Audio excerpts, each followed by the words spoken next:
So let's make some fire cider today. Y'all been asking how to do it, so make it with me. So I'm going to start out with my mason jars here. And we're going to start out with parsley. Then we're going to add turmeric. Then we're going to add horseradish. I dried my horseradish and made horseradish powder, so it was just easier for me that way. Then I'm going to add some rosemary. Then we're going to add some chopped up onions, some chopped up ginger. Now I had fresh on hand, so I used it, but you can use dried as well. Some black peppercorns. Now we're going to add some garlic to it. Again, I used dried just because I had my garlic on hand that I had already dried, and it's convenient for me. You can do fresh or dried, whatever's best for you. Now I'm going to add some cut lemon, and I will tell you, I don't have enough lemon for my liking, so I'm going to add some dried lemon peel as well. So now I've got the dried lemon peel on top of the fresh lemon. Remember, this is your recipe. It doesn't have to be exact. Mine has to have the exact same quantity just because I am selling it. But you can do fresh lemon, you can do dried lemon. Then I'm going to add some jalapeno peppers and some oranges. The one thing I didn't mention with the lemons, make sure that your oranges and your lemons are organic, and make sure that you still wash them very good, because you don't want any chemicals on the rinds to get into your natural medicine. So now that we have all of this in the jar, we're going to completely cover it with our apple cider vinegar. So remember to give it a shake and get all those bubbles out and make sure everything is covered. See the bubbles coming up just from in between all of it? And as you can kind of see, after I give them a shake, a lot of them I need to actually top off because it goes down under and it's not all the way to the top anymore.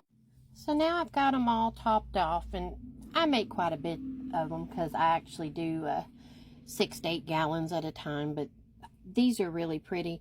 Also, just because I already know that they're safe for apple cider vinegar because that's what was in them, I actually use the jugs as well and make the same thing in them.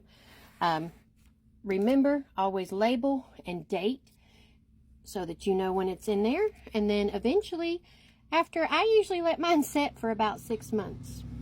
So I had somebody come in the store and it cut me short, but I let mine set for about 6 months, and then I strain it, mix it with the organic raw local honey, and bottle it. And I'm going to give you a sheet that kind of lists out all the benefits for it.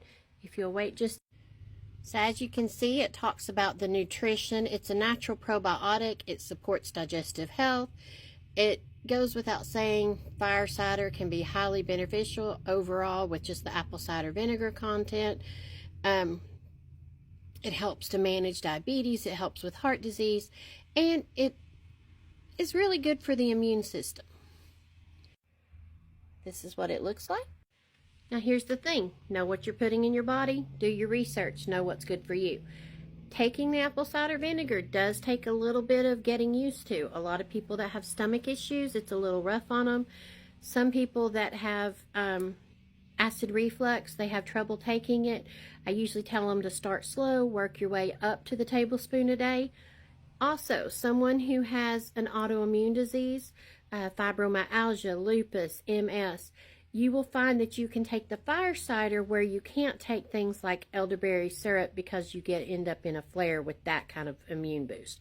The fire cider is actually really good to help prevent and get over a flare. So I use it all the time. It's one of my go-tos. So I know this was kind of a long video, but for those who were asking me about apple cider vinegar and fire cider, I hope that this explains it all. And if y'all have any questions, just write it in the comments and I'll be happy to answer. Thanks, guys. Do your research.